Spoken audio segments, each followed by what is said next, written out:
그때에 가이사 아구스토가 영을 내려 천하로 다 호적하라 하였으니 모든 사람이 호적하러 각각 고향으로 돌아가매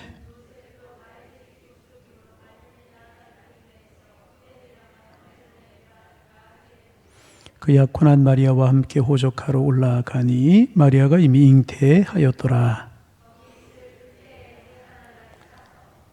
함께 보십니다.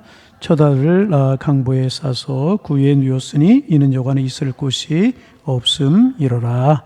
아멘. 한 번 더 기도할까요? 하나님, 내 감정, 내 고집, 내 지식을 따라 신앙생활 하지 않게 하시고 성령의 감동하심을 따라 말씀 중심으로 신앙생활 하게 하셔서 우리의 신앙생활이 하나님을 기쁘시게 하는 신앙생활이 될 수 있도록 축복하여 주옵소서.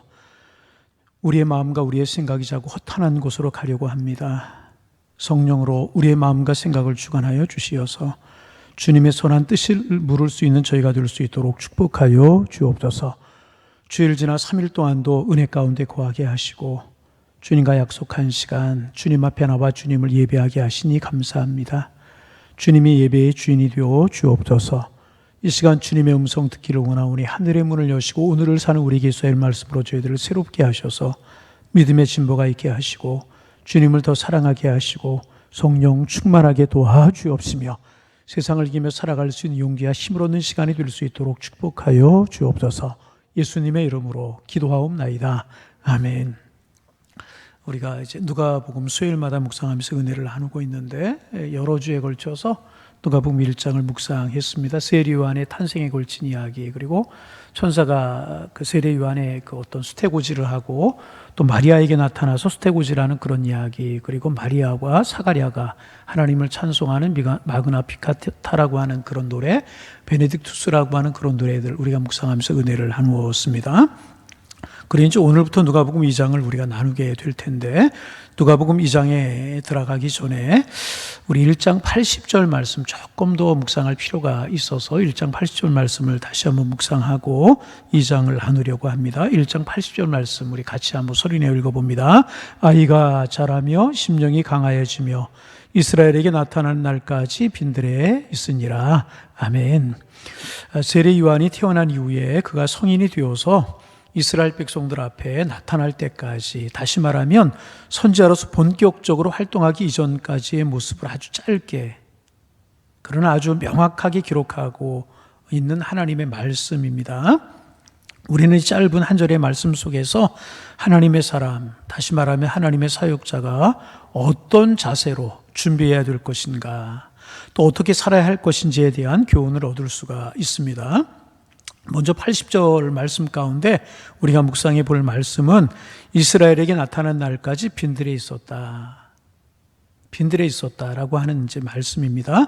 세례 요한이 이스라엘 백성들 앞에 선자로 서기 이전까지 빈들에 있었다 하는 말씀이죠. 다시 말씀드리면 하나님이 들어서 쓰시는 하나님의 사람은, 하나님의 종은 하나님이 들어서 쓰시기 전까지 자신을 준비하고 갖추는 사람이 되어야 될 것이라는 것입니다.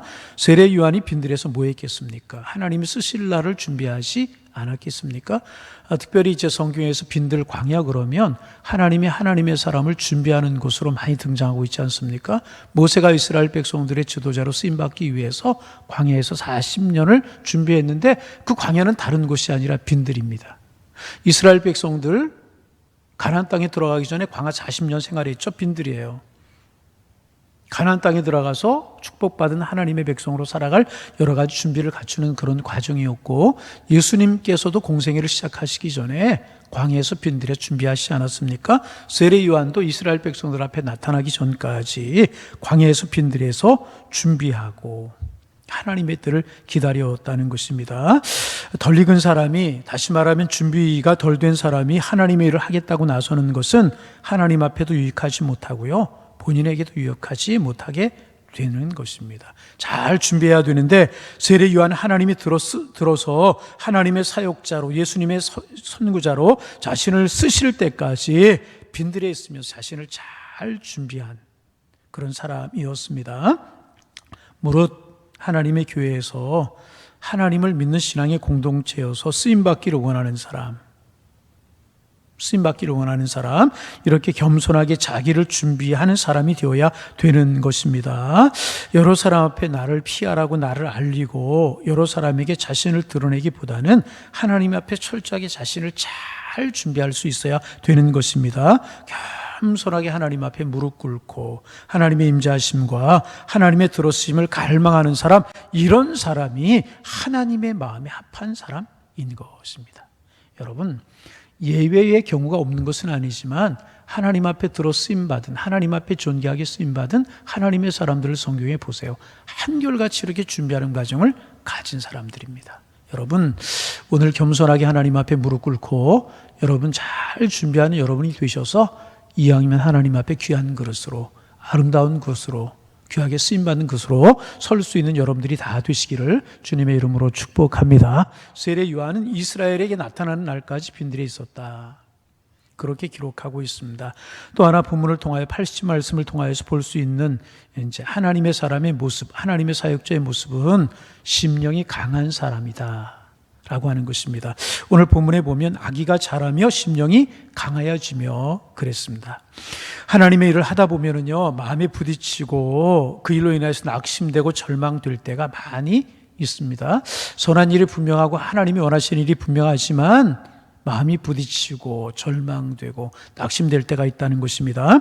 그때마다 우리는 눈을 들어서 하나님을 보지 않고는 우리의 아픈 가슴을, 우리의 무너지는 가슴을 수습하기가 참 힘들 때가 있습니다. 그러므로 하나님의 사람에게 있어서 여러 가지가 많이 필요하지만 무엇보다 필요한 것, 아니 우선적으로 필요한 것은 그 심령이 강해야 되는 것입니다. 아니 그 심령이 날마다 강해져야 되는 것이라는 거예요.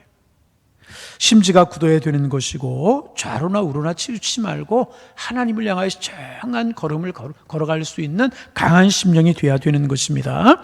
이 사람의 말 한마디에 흔들리고 내 감정 하나에 흔들리는 그런 사람이 되어서는 안 되고 정말 심지가 견고해서 하나님의 말씀 따라 성령의 감동하심을 따라 묵묵하게 주의 길을 걸어갈 수 있는 그런 사람이 되어야 되는 것입니다.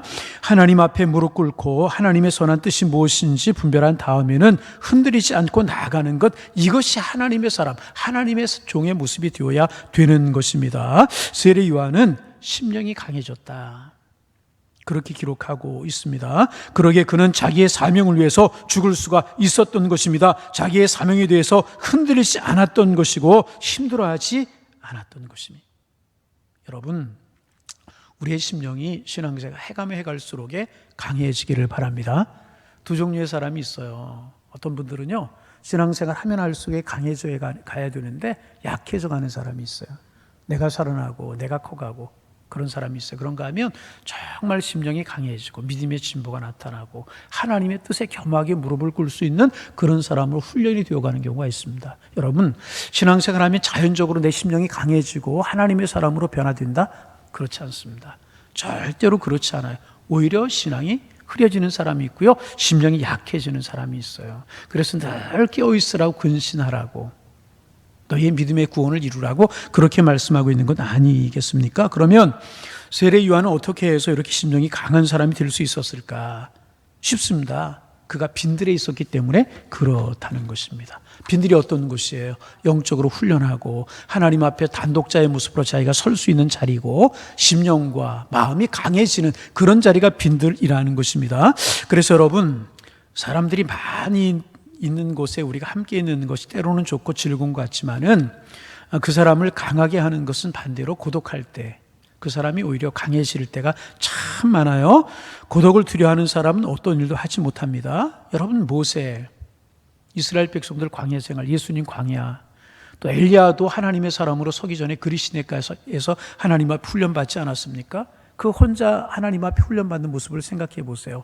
때로는 고독하고 때로는 힘들고 때로는 어려웠지만은 그런 일들을 통하여서 하나님의 사람으로 쓰임받고 하나님의 큰 일에 준비된 사람들이 될 수가 있었다는 것입니다. 그래서 짧은 한 절의 말씀에서 우리는 세례 요한과 같은 하나님의 사람이, 또 하나님의 종이 무엇을 준비해야 되고 어떻게 살아야 하는가를 교훈으로 얻을 수가 있는 것입니다. 여러분, 하나님 앞에서 여러분을 잘 준비하시기를 바랍니다. 때로는 빈들 같은 곳에서 하나님만을 바라보며, 아니 하나님만을 바라보게 하실 때가 있다는 거예요. 어떨 때는 육체의 건강으로 말미암아, 어떨 때는 경제적인 것으로 말미암아, 어떤 때는 사람으로 인하여서, 또 여러 가지 환경으로 인하여서 비늘과 같은 상황을 하나님께서 우리에게 만드셔서 하나님만을 바라보게 하실 때가 있어요. 인간적으로 생각하면 힘들고 어려울 때인 것입니다. 그러나 그때가 하나님께서 우리를 훈련시키시는 기회인 줄로 알고 잘 훈련받는 거예요.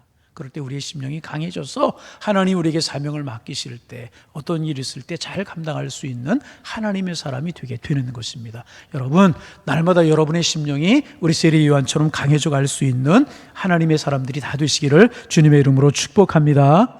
바로 그때 세례 요한이 태어났어요.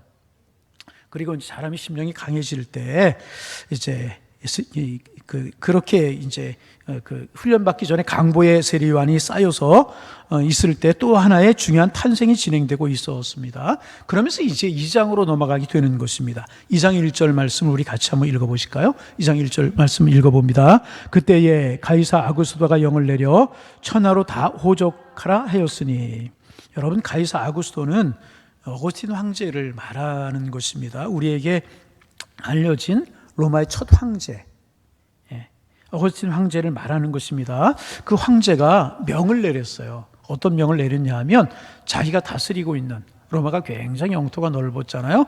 자기가 다스리고 있는 모든 로마 사람들을 호적하라. 다시 말하면 호적을 정리하도록, 호적을 점검하도록 그런 명을 내린 것입니다. 그러니까 호적을 일제히 정리하게 한 것입니다. 쉽게 말하면 죽은 사람 정리하지 못한 사람 있으면 빼고, 새로 태어났는데 호적에 올리지 않은 사람 있으면 호적에 올리고, 이사를 갔는데 그 어떤 호적 본적지가 정리되고 이사지가 정리되지 않은 사람 있으면 실제 살고 있는 지역으로 거주지를 변경하고 일제히 호적을 정리하라고, 그런 명령을 이제 이 아구스토라고 하는 로마의 황제가 내리게 된 것입니다. 기록에 의하면 이 가이사 아구스토는 BC 31년부터, 그러니까 예수님 오시기 31년 전부터 AD 14년까지, 예수님 이후에 14년까지 로마의 황제로 이제 있었던 사람입니다. 45년간을 황제의 자리에서 로마를, 그 넓은 지역을 통치하던 사람이 이 가이사 아구스토라고 하는 사람입니다. 로마의 초대 황제였었고 철학자로 널리 알려진 그런 황제였었습니다. 그가 자기가 다스리는, 반복하지만 넓은 지역에 호적을 정리하라, 호적하라, 이렇게 영을 내렸다는 것입니다.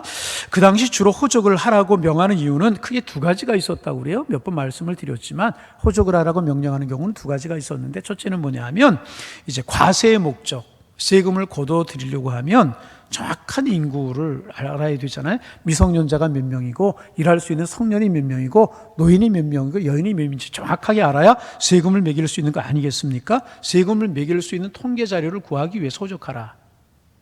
그렇게 이제 아구스토가 영을 내렸고, 그렇게 호적하라고 하는 경우는 그렇게 세금 거둘 목적을 위해서. 두 번째는 뭐냐 하면 징집이라고 그러나요? 징병이라고 그러나요? 군사를 모으기 위해서. 유사시에 전쟁이 일어나면 젊은 남자들을 차출하기 위해서 어디에 누가 살고 있는지, 어디에 몇 살을 먹은 남자가 살고 있는지, 아이 어른이 살고 있는지, 이런 목적으로 호적을 하라고 이제 했다는 것입니다. 정리하면 두 가지 목적. 첫째가 뭐라고요? 세금을 거두기, 납세 문제. 두 번째는 징병 문제를 위해서 이제 호적을 하라고 그렇게 이제 명을 내리는 경우가 있었다는 것입니다. 여러분, 여기서 우리가 가만히 하나 생각할 것이 하나가 있어요.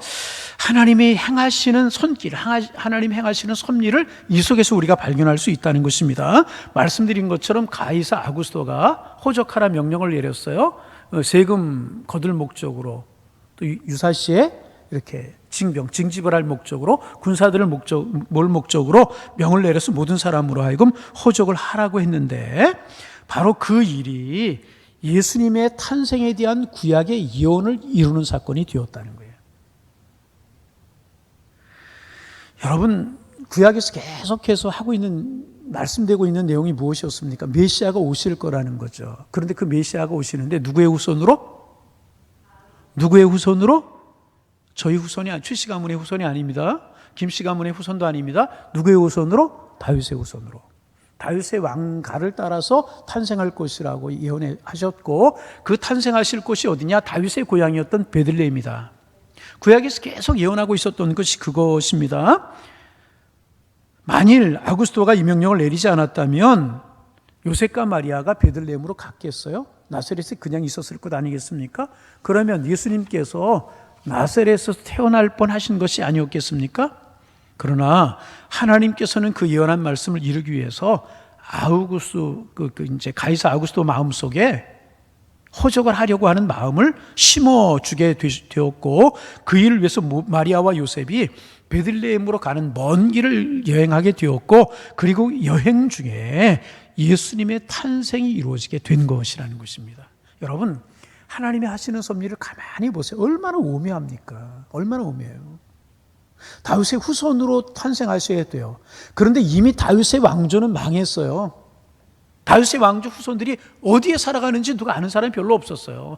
요셉이 자기가 다윗의 왕조라고 하는 것을 알았지만은 이제 몰락한 가문이었다는 거죠. 그런데 그 다윗의 후손으로 요셉이라고 하는 사람을 하나님이 택하셨고, 그 일을 이루기 위해서 마리아라고 하는 사람을 택하셨고, 그것이 베들레헴에서 이루어질 것이라고 하는 구약의 예언, 하나님의 예언을 이루기 위해서 아우구스도를 사용하셔서 호적하라고 하는 명을 내리게 하셔서 마리아와 요셉이 베들레헴으로 가서 그 베들레헴에서 아기 예수님 메시아가 탄생하게 하시는 하나님의 섭리를 여러분 보시기를 바랍니다. 이게 얼마나 오묘하고 얼마나 놀랍습니까? 여러분, 이런 성경을 읽을 때마다요, 우리의 몸에서 소름이 오싹 돋아야 돼요. 여러분, 소름 안 돋으셨어요? 저는 지금 말씀을 전하면서 소름이 오싹 돋아요. 무슨 말입니까? 하나님은 살아계시고 정확하게 하나님의 일을 이루시는 살아계신 하나님이신 줄로 믿습니다. 그래서 여러분, 이런 것들도요, 하나님을 믿지 않는 사람의 입장에서 보면 우연이에요. 우연한 사건이에요. 한번 호적하러 가서 배가 불렀으니 거기서 채산딸이 되어서 날 수 있겠지, 이렇게 생각할 수 있다는 것입니다. 그러나 예수 믿지 않는 사람, 하나님을 모르는 사람들에게서는 우연한 사건이지만 하나님의 섭리와 하나님의 예정을 믿는 하나님의 사람들에게는 이것은요, 필연적인 사건이라는 거예요. 그렇게 하나님이 예언하시고 그렇게 이루어지신 것이라는 것입니다. 여러분, 우리 주변에 우연처럼 보이는 많은 사건들 한번 보세요. 우리 주변에 일어나는 많은 사건들 보세요. 우연처럼 보이지만은요, 거기에 하나님의 간섭하심과 하나님의 섭리가 담겨져 있는 것이라. 하나님의 붙드시는 손길을 우리는 그 속에서 볼 수 있게 되는 것이라는 것입니다. 여러분, 우리가 이제 오늘 이렇게 예수 믿고 신앙생활 하는데, 여러분, 예수 믿고 신앙생활 하는 것 우연이라고 생각하십니까? 어떠세요? 우연이십니까? 우리 교회에서 신앙생활 하는 거 우연이라고 생각하세요? 여러분, 오늘 그 사람과 결혼해 사는 게 우연이라고 생각하십니까? 여러분, 하나님의 정확한 섭리 속에 담겨져 있는 은혜인 줄로 믿으시기 바랍니다. 은혜라는 거죠. 제가 아는 어떤 분이요, 몇 대째 신앙생활을 하시는데 그 가정이 몇 대째 신앙생활을 하게 된 원인이 무엇인가? 초창기에 우리나라에 선교사님들이 많이 들어오셨잖아요. 지나가다 선교사님을 만나셨대요. 그런데 선교사님이 한국말을 얼마나 유창하게 하겠어요. 떠듬 하나님 믿으세요, 예수님 믿으세요, 하나님이 당신을 사랑하십니다, 떠듬 예수님 믿어야 천당 갑니다, 그러지 않았겠어요? 떠듬한 목소리로. 그런데 그 선교사님이 전하시는 말씀을 듣고 그분의 할아버지 몇 대 할아버지가 예수를 믿게 되었다는 거예요. 그리고 이분이 예수님을 믿게 해두셨어요. 신실한 신앙으로 살게 가시는 겁니다. 이게 우연한 일이겠습니까? 하나님의 섭리라는 거죠. 재미난 말씀 하나 드릴게요. 제가 중매를 잘 못하지만 가끔 중매를 하는데, 제가 어느 분을 중매했어요. 아는 후배를. 전에 있던 교회 권사님 조카라고 그래서 소개를 하라고 그래가지고 언뜻 생각나게 소개를 했어요. 그래서 이제 두 사람이 만나기로 약속을 해주고 이제 두 사람이 만났어요. 나중에 들으니까 소개하라고 이제 그 여자 쪽에 이렇게 언니가 있고 동생이 있는데, 소개한 사람은 언니예요, 언니.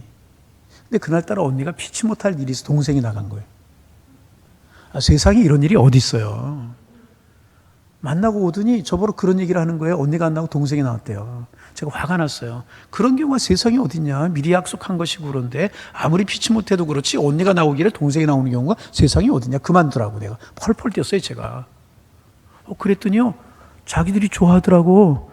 근데 결혼했어요. 그래서 지금 잘 살아요. 그 사람이 누군 줄 아세요? 우리 수예배 지휘자 문상욱 선생이에요. 그분이 지금 잘 살아요, 일산에서. 일산 수요일마다 왔다 갔다 하는 게 얼마나 고마워요. 여러분, 이런 일이 우연히 이루어지는 것 같아요? 우연히 이루어지는 거예요. 여러분, 하나님의 사람들에게는요, 하나님의 크신 섭리와 예정 가운데 일어나는 일이라는 거예요. 이 사실을 믿을 수 있어야 되는 것입니다. 우리가 하나님을 믿는다고 할 때 하나님의 이런 오묘하심과 하나님의 이런 오묘하심과 하나님의 이런 필연적 역사를 인정하는 것, 이것이 무엇보다 중요한 신앙이라는 거죠. 하나님의 섭리, 하나님의 경륜을 믿을 수 있어야 되는 것이람. 그럼 하나님의 섭리와 경륜을 믿는 사람은요, 오늘 조금 어려운 일이 있고 조금 두려운 일이 있고 오늘 힘든 일이 있고 이해가 가지 않는 일이 있을지라도 흔들리지 않아요. 왜?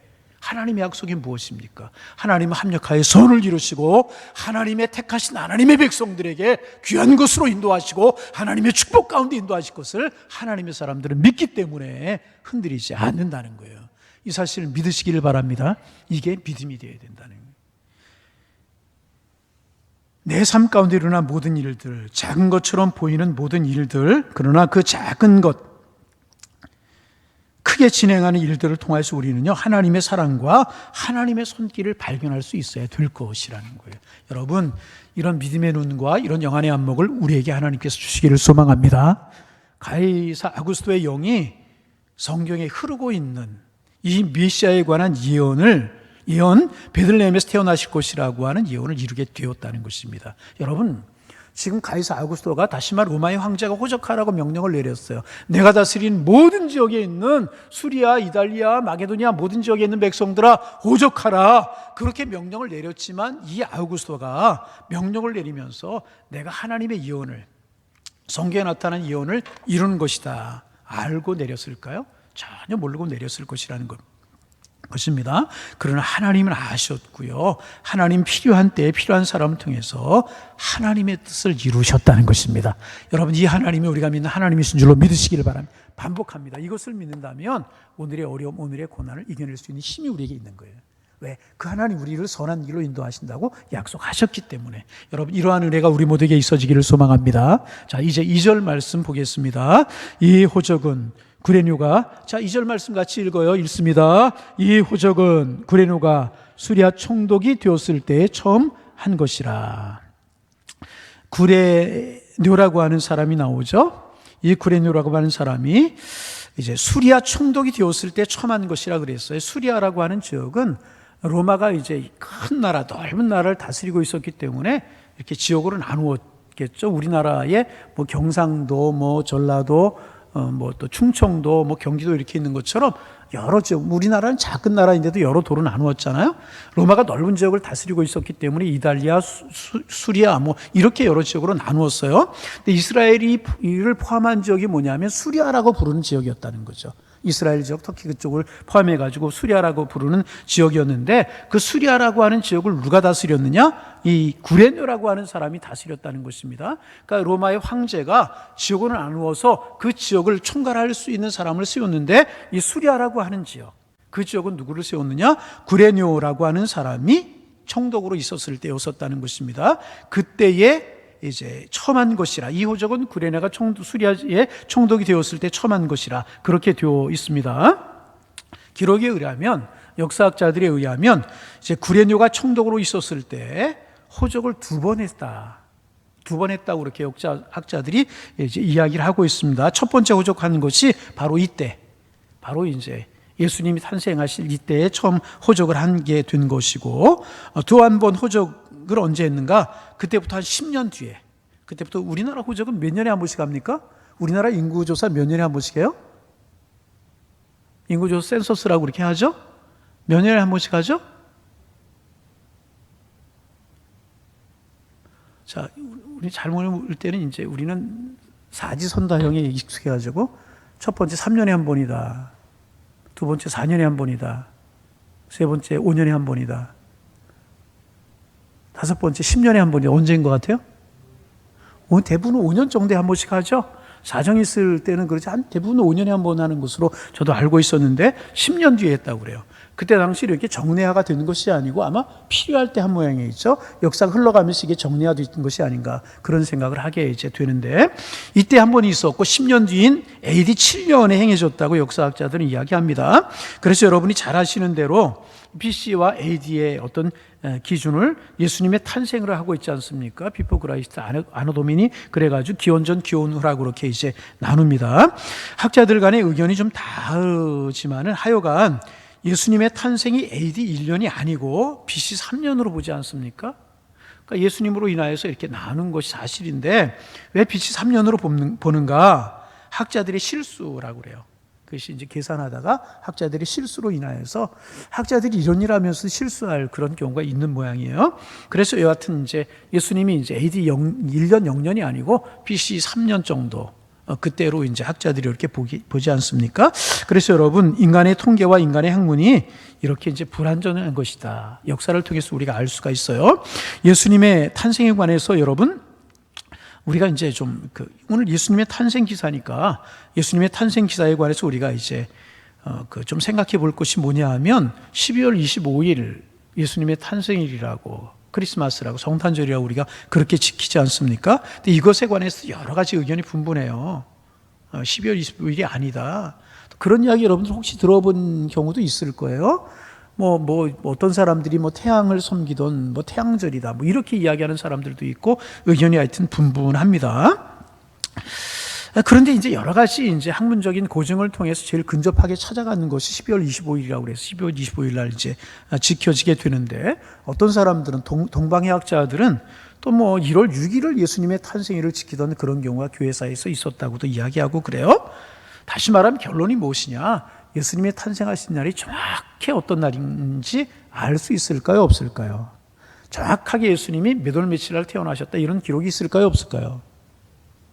다시 한번, 있을까요? 없을까요? 없어요. 그러면 제 생일은 정확한 기록이 있을까요? 없을까요? 있죠. 저는 있잖아요. 지금부터 2000년 전하고 지금하고 같은 상황이 아니잖아요. 2000년 전에 있었던 일이에요.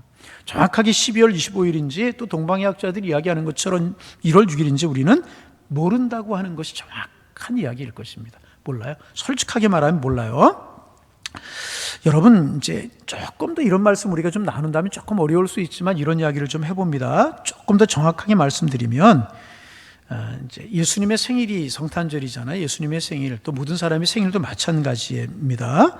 이 생일이라고 하는 개념 자체는 인간들이 이 기념하기 위해서 만든 개념입니다.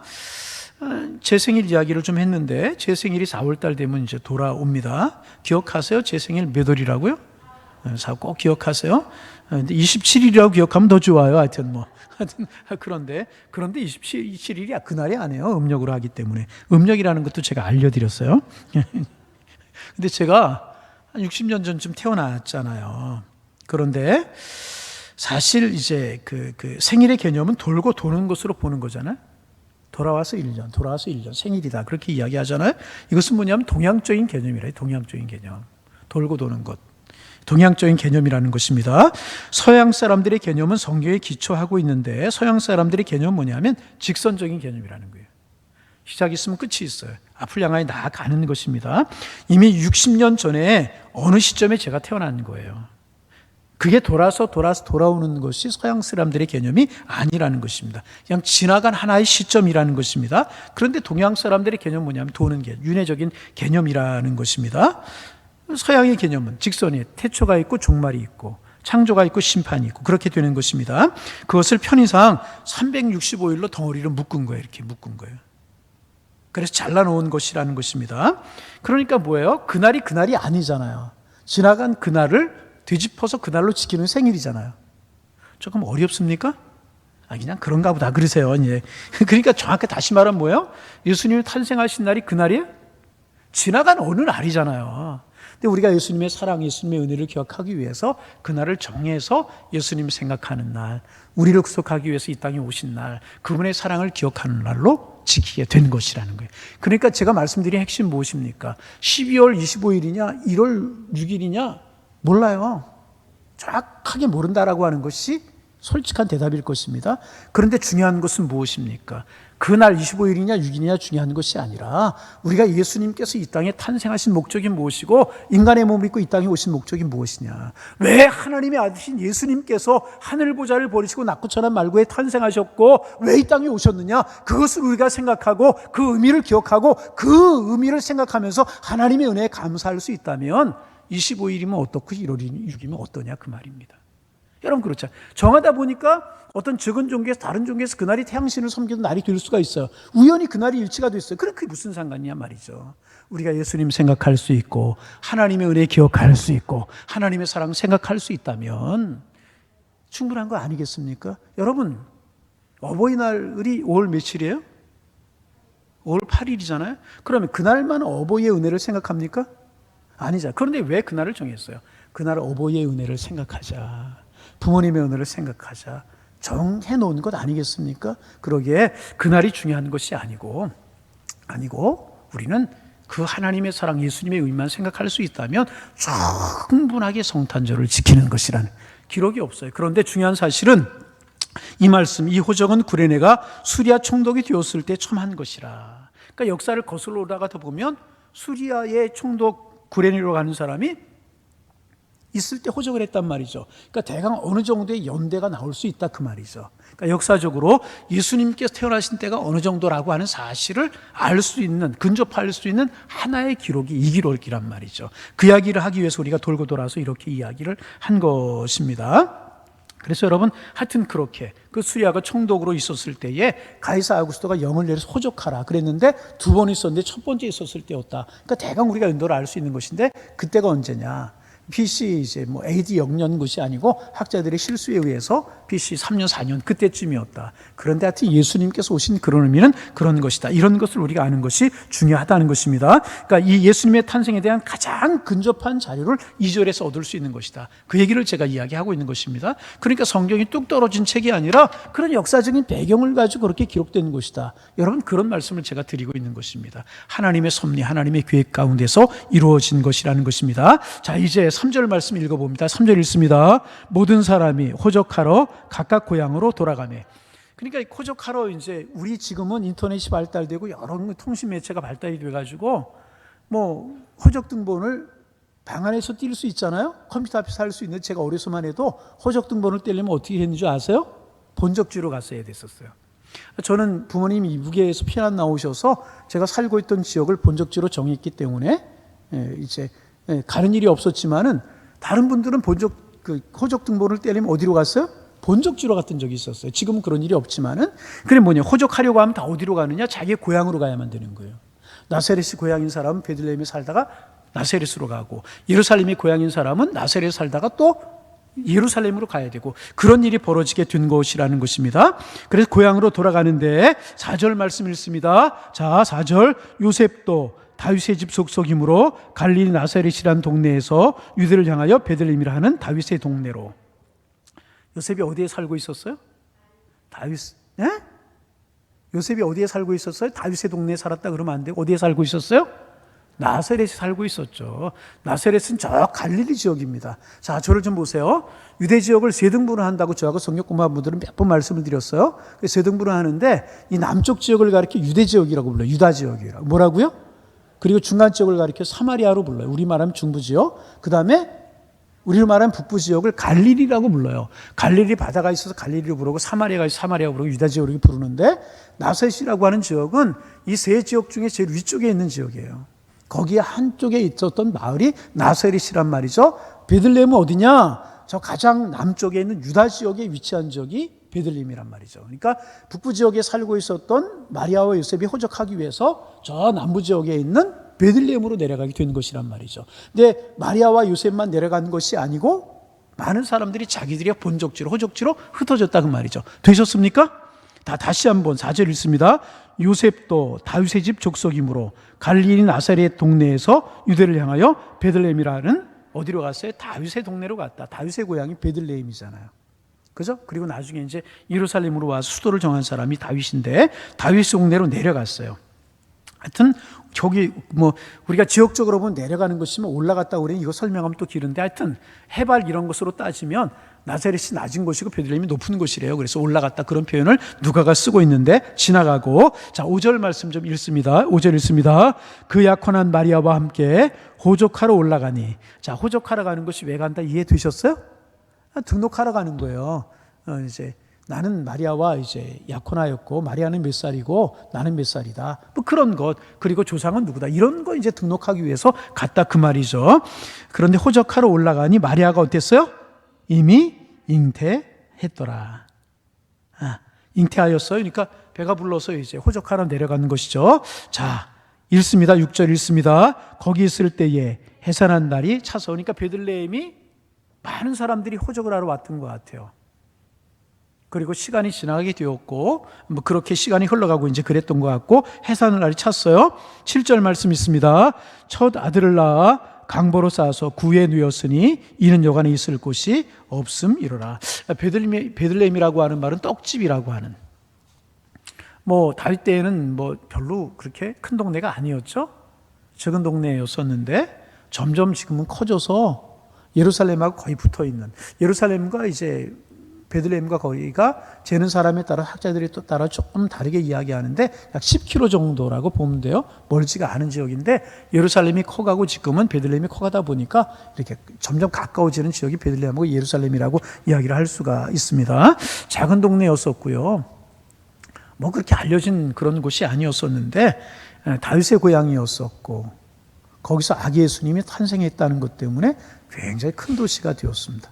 굉장히 큰 도시가 되어서 예수님 탄생교회는 정말 사람들이 순례객들이 끊임없이 찾는 그런 마을이 이제 베들레헴이 되게 이제 되었습니다. 자, 그래서 해산할 날이 찼어요. 그래서 어떤 일이 벌어지는가? 자, 7절 말씀 보겠습니다. 첫 아들을 낳아 강보로 싸서 구유에 누였으니 이는 여관에 있을 곳이 없음이로라.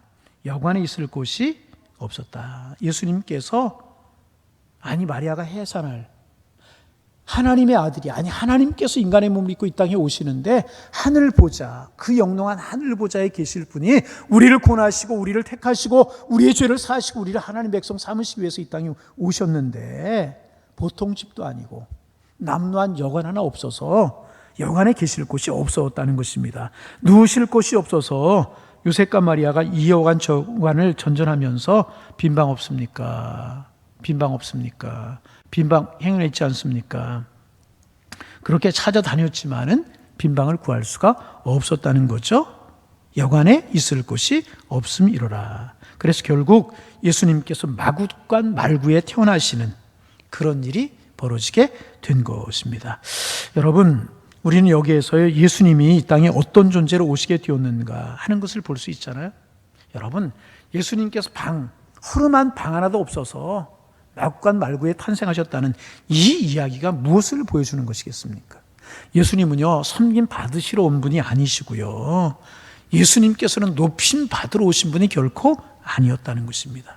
그분은 섬김의 종으로 우리를 찾아오셨다는 것입니다. 가장 귀하신 분이, 가장 아름다우신 분이, 가장 영화로우신 분이 가장 초라하고 가장 비참한 모습으로 오셨고 가장 연약한 자의 모습으로 이 땅에 오셨다는 것입니다. 그분은 누우실 곳이 없으셔서 강보에 쌓인 채 말구에 태어날 정도로 겸손하고 낮아진 모습으로 오셨다는 것입니다. 여러분, 아무리 그 집이 가난하고 그 집이 어려워도요, 해산할 때가 되면 그 집에서 가장 좋은 방을, 좋은 자리를 내어주는 것이 어느 민족이고 상례 아니었겠습니까?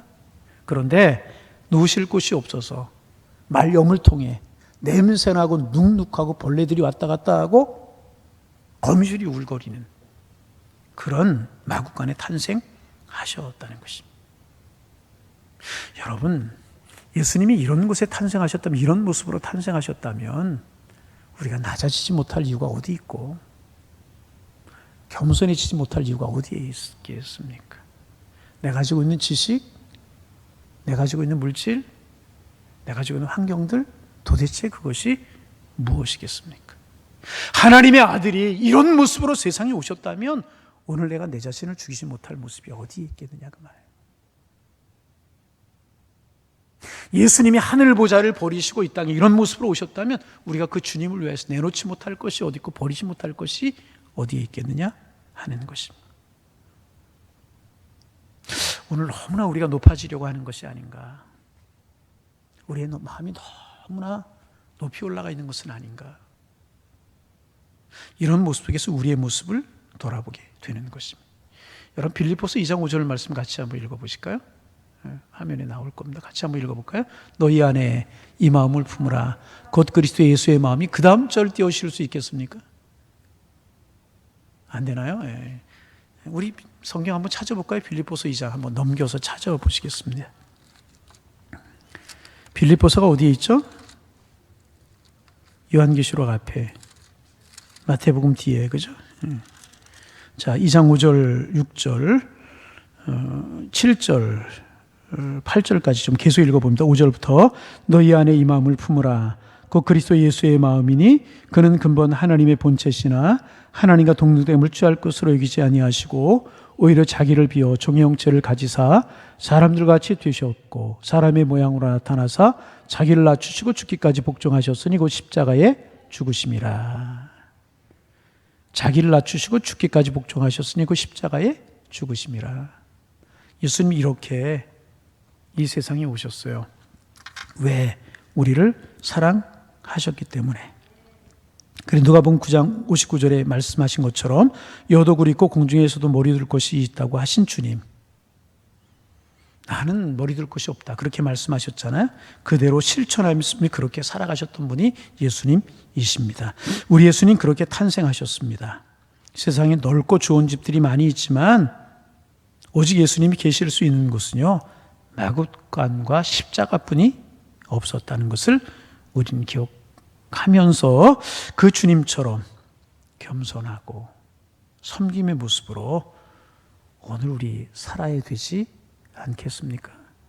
겸손, 사랑, 주님을 닮아가기를 원하는 우리의 모습이 되시기를 주님의 이름으로 축복합니다.